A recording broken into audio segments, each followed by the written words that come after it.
Hi, I'm Teresa from the Department for Child Protection in South Australia. The short video you're about to watch is a snippet from a longer conversation about how you should address the selection criteria of a job description when applying for a state government job.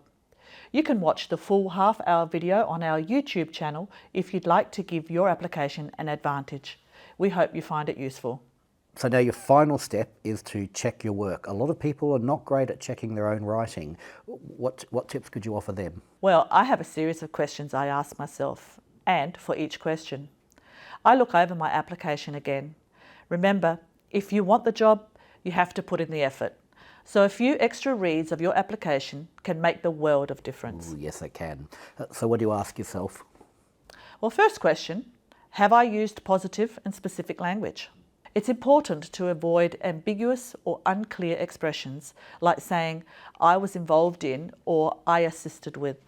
These expressions make it difficult for the selection panel to understand exactly how much work you did towards it. So instead of saying, I assisted with the process through a monthly newsletter, be more specific and give an exact example of what your involvement was. Something like, I initiated a monthly newsletter, or I wrote a majority of the articles for our 10-page staff newsletter.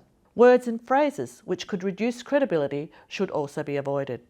For example, words like some, a little, limited, somewhat, etc.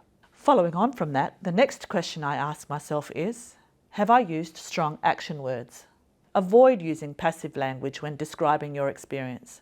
For example, saying, I received consistently excellent feedback in relation to this newsletter from internal clients and my own manager is better than simply stating, feedback in relation to this newsletter was consistently excellent. Can you see and hear the difference? Yeah, I can. The second example using the passive language was a generic statement and it had no details. And it's interesting because using the active language in your first example also made you sound a lot more confident. Yes, it does. And you want to come across as confident in your application. If you don't show confidence in yourself, how can the selection panel have confidence in you? And speaking of giving the selection panel confidence, the next question I ask myself is, have I avoided unsupported claims about my capabilities? We gain confidence in you when you can demonstrate your capabilities instead of just talking about them. For example, rather than just saying the newsletter was received well by others, this assertion needs to be substantiated. In our example, you can do this by adding, I received a Divisional Achievement Award from management for the quality of this newsletter. Ah yes, and we've said it before and it's worth saying again, always give an example. Don't just make a blanket statement that anybody could say. And make sure you've covered everything you need to. Always ask yourself, have I addressed all aspects of each criterion? Go back to the wording in the job description of each selection criterion and check what you've written against what the job description says. In our sample job, we talked earlier about well-developed written communication skills, and that included a few components, not just one. Our example said you have to be able to structure written communications, such as reports to meet the needs and understanding of the intended audience, express opinions, information and key points of an argument clearly and concisely, and to write convincingly in an engaging and expressive manner.